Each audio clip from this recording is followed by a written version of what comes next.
Hello et bienvenue sur la chaîne Fille Expat, le podcast qui donne la parole à des femmes inspirantes qui ont fait le choix de tenter une nouvelle vie à l'étranger. Je suis Kelly Barichello et je suis partie seule m'installer aux États-Unis puis au Canada il y a maintenant plus de 10 ans.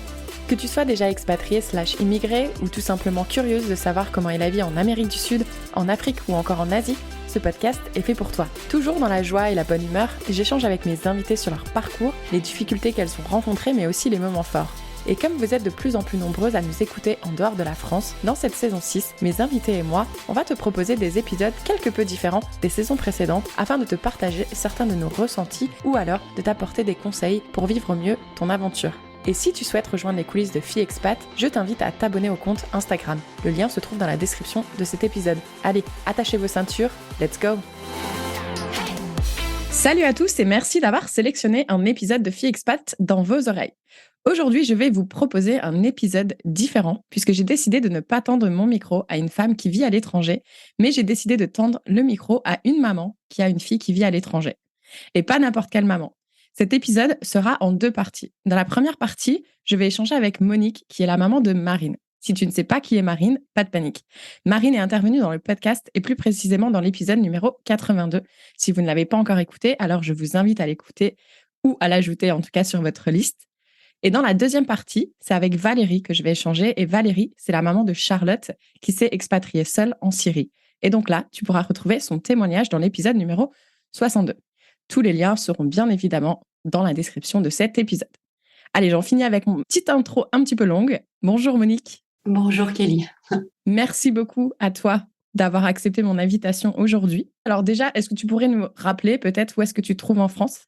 Alors moi, je me situe dans un tout petit village qui s'appelle Bourdeau, qui est du coup en Savoie, dans le département de la Savoie. Voilà, très proche d'un lac, très proche aussi des stations de ski. Est-ce que tu dirais que tu as vécu toute ta vie dans cette région ? Une grande partie, oui, même si j'ai eu de la mobilité professionnelle dans la région à côté, qui est Lyon ou qui est Grenoble, l'Isère. Voilà, dans d'autres départements. Alors, pour le rappeler à toutes celles et ceux qui nous écoutent, si vous n'avez pas encore écouté l'épisode avec Marine, donc Marine vit aujourd'hui à Toronto depuis quelques années, mais avant Toronto, elle était déjà partie en Asie. Et on a récemment échangé, elle et moi, sur une fois qu'on est parti depuis une longue durée à l'étranger, on peut sentir un peu un disconnect, en tout cas en termes de communication avec notre entourage. Donc, c'est un épisode qui est assez particulier parce que du coup, on partage beaucoup de choses qu'on a ressenties, elle et moi.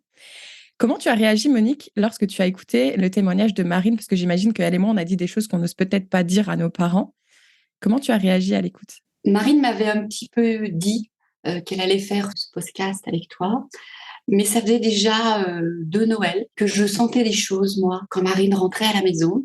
J'ai pu en échanger avec Marine sur son ressenti. Je sentais un décalage quand elle arrivait et ça m'a mis un peu en souffrance aussi, dans le sens où entre nos enfants, parce que nous, on est une famille recomposée. Marine, donc, a 5 frères et du coup, c'est la seule fille. Ils sont tous très grands, hein. On a même 4 petits-enfants déjà. Et l'aîné a 37 ans et le plus jeune a 20 ans. Mais du coup, je sentais ce décalage. Et avec Jean-Pierre, on s'était dit qu'il fallait qu'on puisse, nous, pouvoir induire quelque chose. Et que le prochain Noël, il faudrait qu'on puisse faire en sorte que chacun soit dans ce respect, dans cette écoute des uns et des autres, et prennent un peu soin des uns et des autres, parce que j'avais l'impression que ce décalage-là, il était fort. Dans tous les cas que les nôtres, Marine, elle arrivait, ils étaient dans leur quotidien, ils partageaient tout ce qu'ils vivaient, et ils n'étaient pas spécialement trop à l'écoute de ce que Marine pouvait vivre. En tous les cas, ils ne savaient peut-être pas forcément quoi lui dire ou quoi lui demander, en tous les cas, pas longtemps. Et avec Jean-Pierre, on avait senti ça et on s'était dit qu'on allait revoir les choses et redonner une place à chacun et refaire circuler la parole, parce que nous, sinon, en tant que parents, on trouve qu'on sentait ce décalage. Il se trouve que Marine ne vient pas à Noël, mais il se trouve que du coup, elle m'a envoyé les liens, j'ai pu avoir les liens des épisodes et je les ai transmis. Donc, j'ai transmis ce lien à son frère et j'ai transmis ce lien à ses demi-frères, parce que je voulais qu'ils entendent des choses et qu'ils prennent conscience des choses. Alors, certains les ont lues, d'autres non. Et je pense qu'à Noël, ça fera sans doute l'objet d'un échange en tous les cas. Oui, parce que juste pour information, au moment où on fait cet enregistrement, on est le 20 décembre, donc on est très, très proche de Noël. D'ailleurs, je te remercie de m'avoir accordé du temps à l'approche des fêtes. Mais du coup, Est-ce que tu penses que Marine, donc si elle rentre pas, c'est uniquement pour des raisons peut-être financières, ou est-ce que tu penses que justement elle en avait peut-être un peu ras-le-bol de ce décalage et elle s'est dit, ben cette année, il est hors de question que je rentre? Alors non, je pense que c'est surtout lié où économiquement c'est pas la meilleure période et puis surtout l'année passée Marine elle a été sous le coup du Covid où on a été tous pas mal covidés donc on a pu très peu se voir ou même moi j'ai pu attraper le Covid, elle était là 3 semaines, j'ai été malade une semaine. Elle est repartie c'est une situation de stress parce que le retour à Toronto, c'était pas tout à fait les mêmes règles sanitaires que chez nous et que ça, non, quoi. Donc, par contre, moi, je suis allée la voir cet été et on a fait ce choix qu'elle rentre pour le printemps et qu'elle rentre un petit peu plus longtemps. Donc, je pense qu'on va profiter d'elle pendant 3 semaines au printemps, peut-être en mai ou juin. Super, c'est une bonne idée parce que moi aussi, je suis rentrée 2 années de suite et c'est vrai que bah là, cette année, je ne rentrerai pas non plus. Donc peut-être que j'irai voir Marine, pourquoi pas. Je suis pas très loin d'elle, ça serait drôle. Et voilà, on est de nouveau en épidémie. Alors, bien sûr, de Covid, il y a des mouvements, même si maintenant on le gère différemment, mais aussi toutes sortes de maladies qui fait que c'est pas simple cette période-là, quoi. Non, c'est sûr, c'est pas simple. Du coup, donc dans ses frères, ils sont tous dans la région, personne n'est parti vivre à l'étranger? Ils ont eu des expériences à l'étranger. Si les deux aînés de Jean-Pierre sont partis 6 mois, une petite année en Guyane. Mon frère, il a une entreprise de charpente, d'isolation. Donc, ils ont travaillé pour lui. Donc, c'était une première expérience. Et ensuite, ils sont partis les uns derrière les autres en Nouvelle-Calédonie. Et Jean-Pierre, à un moment donné, a eu ses 3 garçons. Donc, même le dernier, quand il a eu fini ses études avec sa compagne, ils ont eu une expérience en Nouvelle-Calédonie, allant de 1 an à plusieurs années pour le dernier, pour le plus jeune. D'accord. Ouais, donc toi, tu es quand même habituée à ces départs? On s'est habitué, on va dire. On était avec Jean-Pierre assez ouvert à ça et assez heureux qu'il puisse vivre ce genre d'expérience que nous, on n'avait pas pu vivre. En tous les cas, on n'était pas sur ce modèle-là, où l'idée, c'était de le vivre voilà, plus tard, qu'on puisse en retraite, alors qu'ils s'autorisaient à le vivre avant même de se poser, avant de s'installer. Et du coup, on trouvait ça assez chouette. Et nos derniers, qui a 20 ans, il est dans le même moule, parce qu'il a très envie de rejoindre. Il veut faire une année de césure après sa licence et il a 13, après son bachelor. Il est en train de construire un projet et je pense qu'il va atterrir à Toronto avec son ami. Ben, on leur fait un coucou parce que j'imagine qu'ils vont écouter cet épisode et il a bien raison de prendre une année de césure. Moi, c'est un gros regret dans la vie, donc vas-y, fonce. Et si tu viens au Canada, n'hésite pas à nous faire un coucou. Comment tu dirais que tu as vécu ce départ lorsque Marine, elle t'a annoncé son départ? Je me suis dit, n'aie pas peur. Je me suis dit, fais-lui confiance. J'ai compris que ça correspondait à Marine, à un vrai besoin. Un besoin de s'épanouir, un besoin de vraiment de découvrir quelque chose de différent, de découvrir le monde, d'autres horizons. Et j'ai trouvé qu'elle avait du cran, parce qu'elle est quand même partie seule tout le temps. Et notamment quand elle est partie à Hong Kong, j'ai trouvé que c'était compliqué parce qu'elle a vraiment débarqué là-bas, ne connaissant personne, avec un choc culturel encore plus important. Et je me suis dit aussi, c'est pas contre moi, c'est pas pour fuir, c'est juste qu'elle a besoin de ça. Et puis je me suis dit, ta fille, elle est solide, elle a eu toute la sécurité qu'elle avait besoin, donc maintenant, ça y est, elle peut décoller. Il faut que tu la laisses décoller. Laisse-la couper le cordon. Laisse-la couper le cordon, ouais.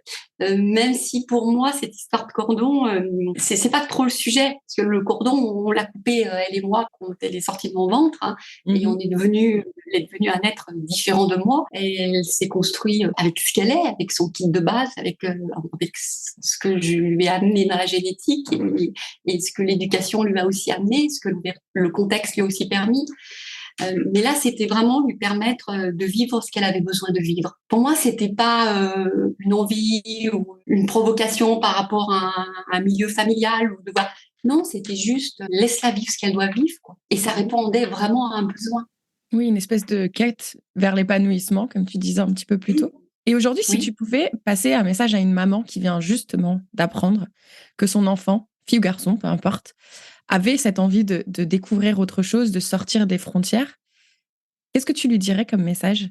Je lui dirais de faire confiance à son enfant. Je lui dirais de faire confiance dans les ressources de son enfant. Je lui dirais que son enfant va vivre une expérience unique, qu'il ne faut pas que cette maman ait peur pour lui, que c'est courageux que son enfant ose tenter une aventure à l'étranger. Je veux dire aussi qu'il pourra partager plein de choses avec elle, hein, ou avec son papa, parce qu'il il va vivre des choses nouvelles et du coup, ils vont être dans un partage différent, sans doute différent de ce qui se passait dans un quotidien. Parce qu'en fait, quand on se voit dans un quotidien, on n'échange pas forcément les mêmes choses parce que c'est le quotidien de notre vie. Que là, vraiment, on échange sur un autre niveau. Et je pense qu'on va peut-être même plus loin dans les choses, plus en profondeur. Je dirais, ça, c'est assez chouette et que c'est pas parce que son enfant va être loin que ça va altérer la qualité des liens. Il y a une espèce de proverbe qui dit loin des yeux, loin des cœurs. C'est pas vrai, quoi. Mais Oui. on est loin des yeux, bien sûr, mais le cœur, il est là. Et puis aujourd'hui, je dirais à cette maman, on a tellement de moyens aujourd'hui pour pouvoir communiquer que ça, c'est chouette aussi. La technologie, elle a ça de génial. Mais moi, j'ai déjà des auditrices et des invités. Et moi, c'est aussi le sentiment que j'ai, c'est que moi, j'ai l'impression que d'être partie, ça a justement resserré mes liens. Parce que du coup, on a moins tendance à vouloir s'engueuler pour des choses, en quelque sorte, que je trouve aujourd'hui inutiles. À l'époque, je trouvais qu'on pouvait, enfin moi, en tout cas, avec mes parents, on pouvait s'engueuler pour des choses vraiment des broutilles. Maintenant, on prend plus le temps pour ça, en fait, parce qu'on n'a pas ce temps en plus. Alors, nos moments, c'est, tu sais, on en parlait avec Marine, c'est vraiment se créer des bons good memories. Je sais même, j'en perds mon français. Justement, ça peut resserrer des liens. Est-ce que du coup, parce que j'avais une autre question pour toi qui ressemble un peu à celle précédente, si tu pouvais, toi, te passer un message à toi-même à cette époque, est-ce que ça serait le même message que tu passerais à une maman ou ton message à toi-même, il serait quelque peu différent? C'est vraiment autour de, je trouve qu'il y a cette notion de peur. En fait, on a peur en tant que parent pour notre enfant et quel que soit l'âge qu'il a. Ça n'a pas d'importance, on a cette fibre-là, quoi.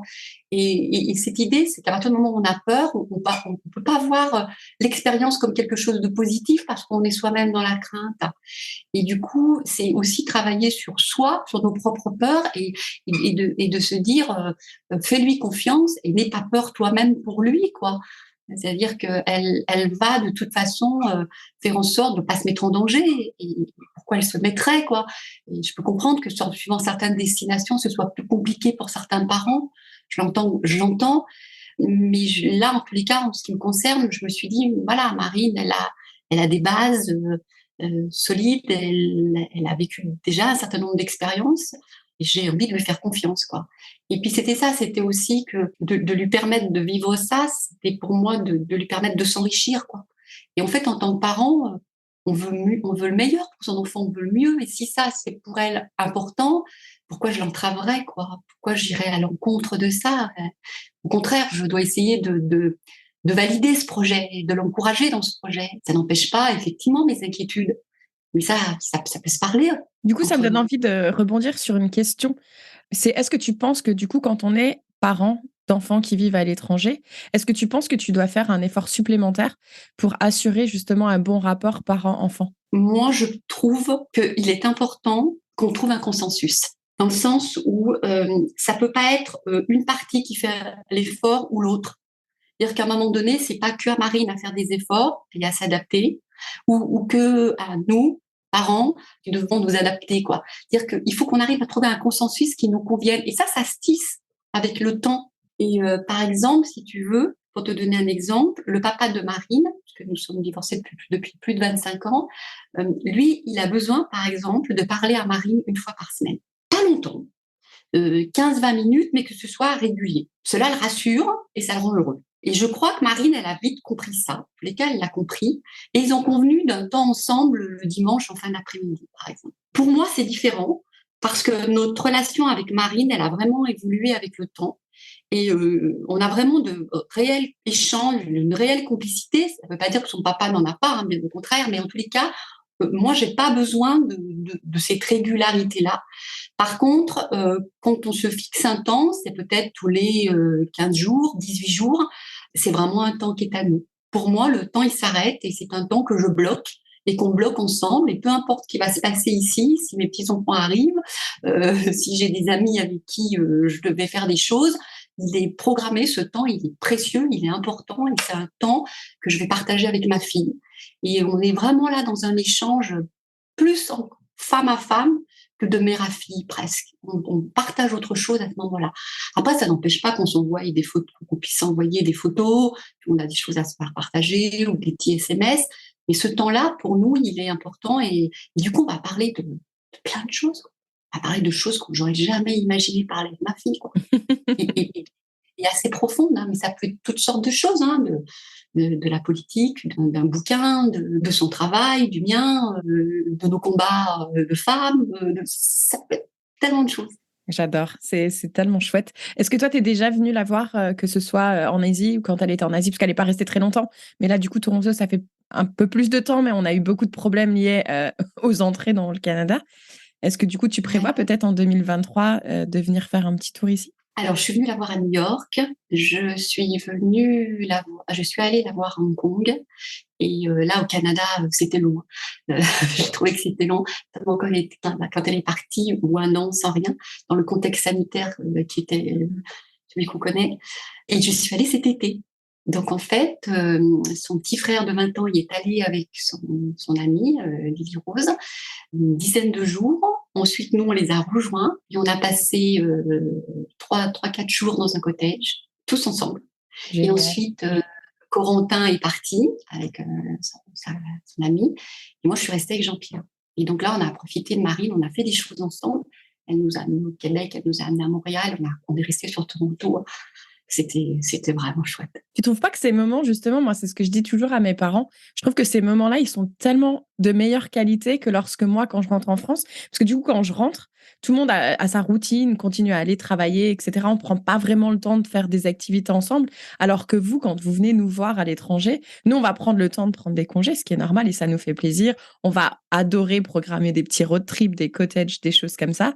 Mais du coup, tu trouves pas que ces moments, ils sont tellement précieux que je me dis, est-ce qu'on les vivrait ces moments aussi précieux si on était resté en France? C'est vrai, ce que tu dis, Nelly. C'est vrai que du coup, déjà grâce au fait que Marine bouge, quand on a des projets de vacances, ça va être d'aller la rejoindre. Et je m'étais jamais imaginé faire autant de pays que depuis qu'elle a bougé. Alors oui, ça demande d'y penser, de mettre de l'argent de côté, mais c'est super motivant en fait, parce qu'on fait d'autres choix du coup. Et par contre, où je te rejoins, c'est vrai, je sens que Marine se met en quatre quand on vient, mais vraiment, elle est aux petits soins. Parfois même, je trouve qu'elle en fait tellement, qu'elle veut tellement qu'on soit content, quoi.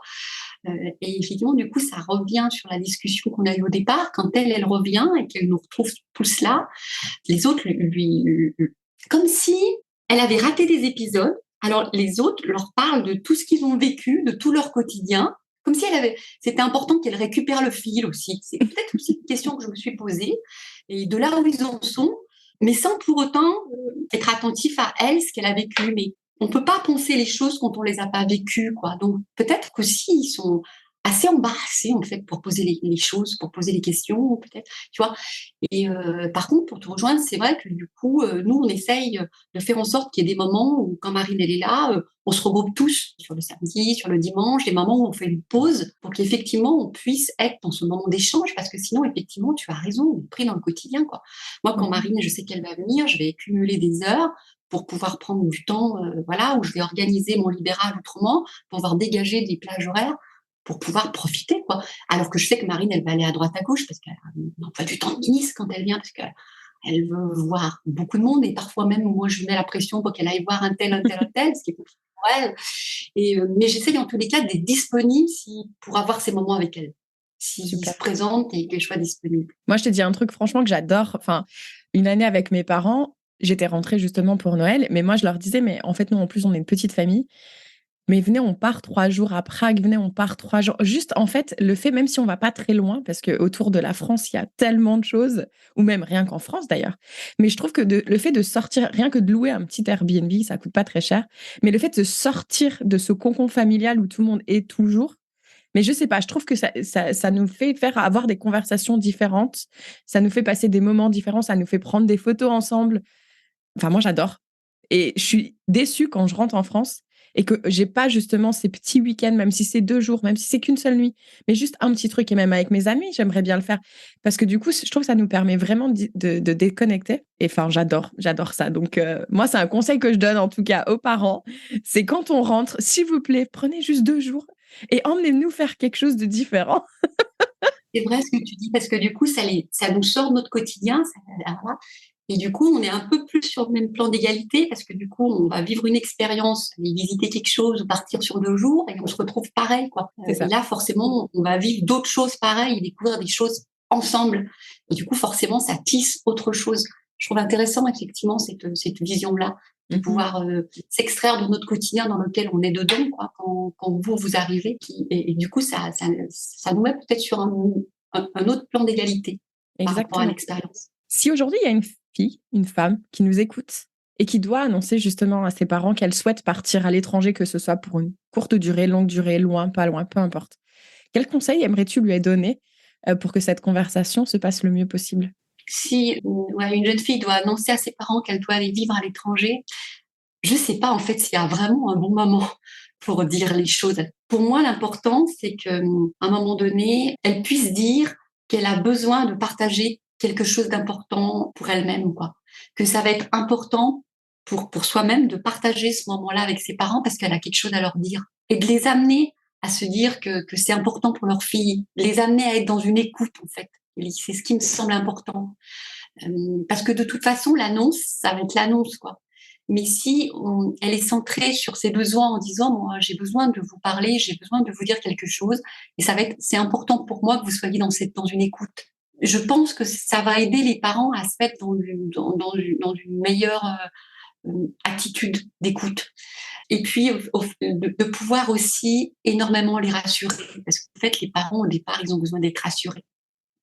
Et au départ, c'est presque l'enfant qui va rassurer son parent en lui disant où je vais partir. Et bien sûr qu'il va y avoir de l'aventure, des moments d'incertitude, mais qu'il ou elle ne se mettra pas en danger, quoi. Les parents, ils ont besoin d'entendre ça. De prime abord, c'est normal. Et en même temps, pouvoir dire à ses parents que c'est pas contre eux, que c'est pas fuir quoi que ce soit, mais que c'est vraiment un besoin de découverte, d'ouverture sur le monde, que c'est un besoin aussi d'indépendance, de vivre quelque chose de différent. Ça, les parents, ils peuvent l'entendre. Ouais, c'est un super conseil ce que tu dis, ne pas prendre la position de hey, je veux fuir quelque chose, au revoir, mais c'est plutôt on les rassure, on leur Ouais. explique les choses, qu'est-ce que ça va leur rapporter.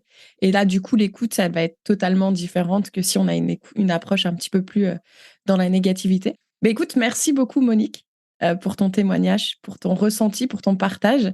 Pour conclure cet épisode, je demande toujours à mes invités, donc je vais te la poser également. Est-ce que tu voudrais partager avec nous ta citation et chanson préférée ou chanson préférée? Alors, pour moi, ce sera une citation. C'est un proverbe, en fait, qui est un proverbe d'origine juive, qui dit que on ne peut donner à son enfant que deux choses, des racines et des ailes. Et tu vois, Kelly, j'ai trouvé une carte toute blanche là de Noël et c'était marqué ça. Et comme j'ai envoyé un petit colis à Marine, je lui ai pris cette carte et je lui ai écrit derrière, mais j'ai pris cette carte. Donc elle va la recevoir, elle la découvrir, parce que pour moi, ça me parle profondément, quoi. Des racines, c'est important qu'on puisse en tant que parents donner des racines à nos enfants parce que c'est ce qui leur permettront de se sentir solides, de se sentir aimés, de se faire confiance, d'affirmer leur identité. Et puis des ailes, c'est leur donner la capacité de développer des outils, des outils pour s'affirmer, des outils pour être créatifs, pour s'épanouir pleinement.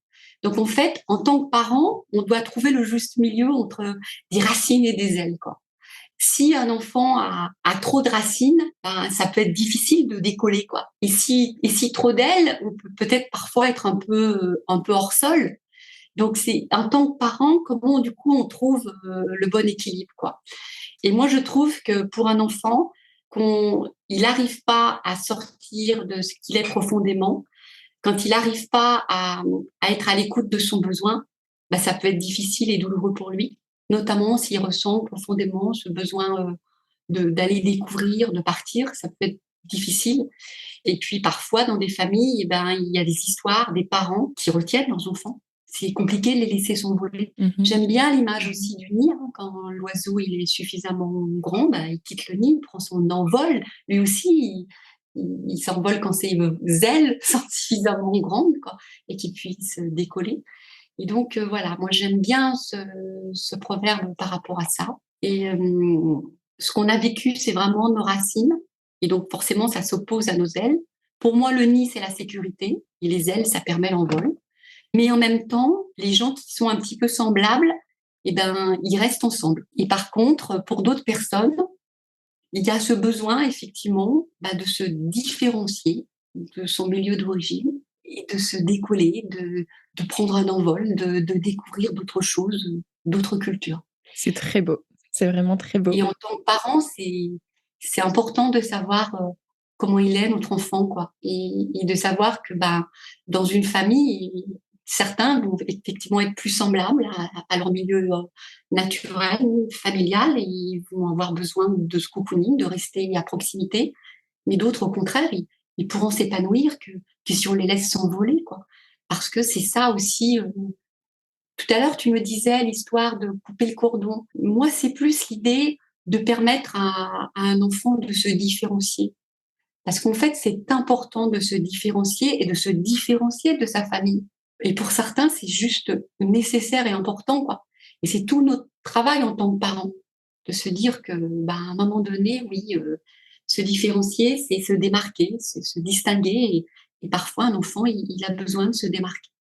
Parce que pour lui, c'est pas un caprice, c'est pas une envie de vivre quelque chose. Je crois que c'est beaucoup plus fort que ça, C'est un quoi. C'est besoin, un ça. vrai besoin. C'est un Ouais. besoin vital, en fait. Non pas des besoins fondamentaux, mais en tous les cas, des besoins d'appartenance, des besoins de reconnaissance, des besoins d'épanouissement. Et ça, ces besoins-là, ils sont aussi importants que les autres. Et j'ai écouté une émission sur une des radios assez connue chez nous, où c'était une psychologue qui abordait cette approche en disant que la question, c'est pas tant en fait la séparation qui est en jeu, mais c'est vraiment comment, en tant que parent, on permet à notre enfant de se différencier, car on peut tout à fait être en lien avec sa famille tout en se différenciant. Et du coup, comment effectivement on lui permet de se démarquer. Et en fait, ça n'a rien à voir avec une séparation, parce que quand on est sur l'idée de couper le cordon, couper, ça veut dire c'est se couper de l'axe familial, se prendre soi-même comme repère.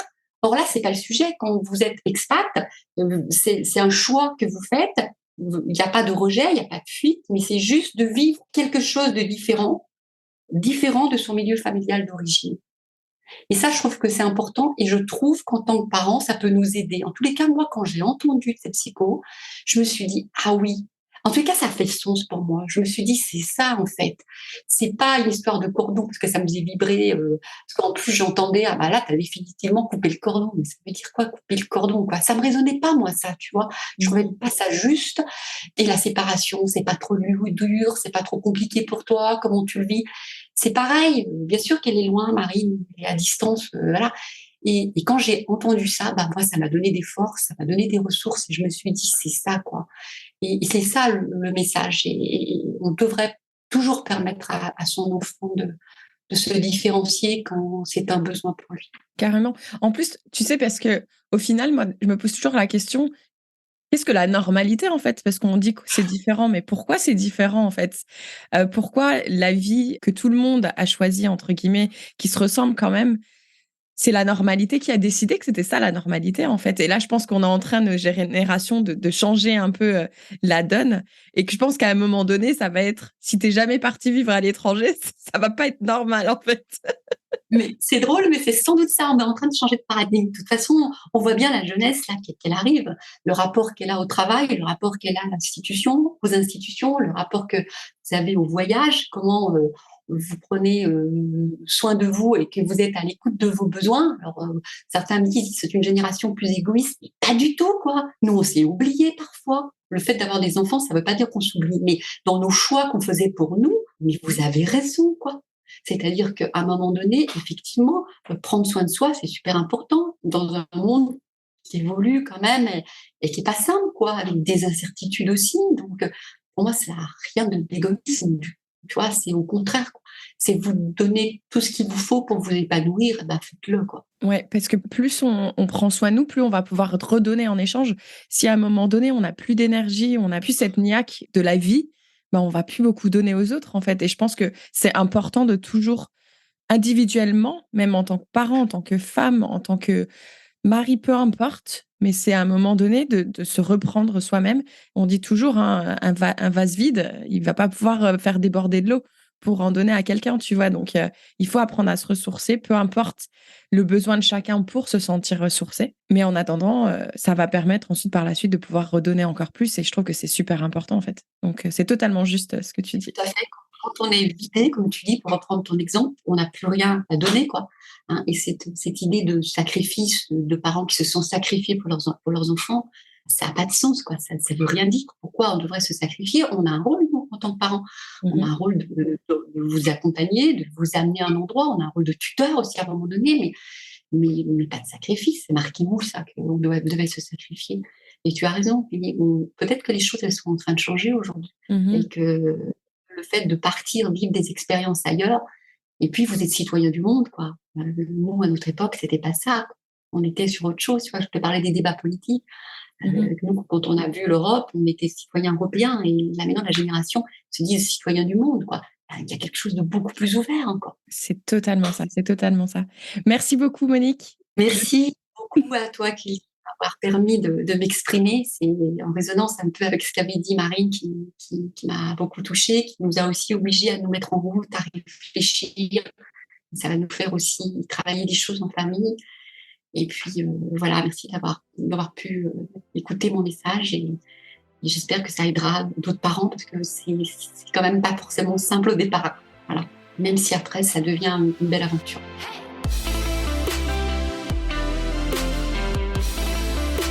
Merci Monique, et merci à toi qui nous a écoutés jusqu'au bout. C'est ici que la première partie s'arrête. Et j'espère vous retrouver tout de suite ou à très vite pour la deuxième partie de ce témoignage de mamans de femmes qui vivent à l'étranger. À très vite!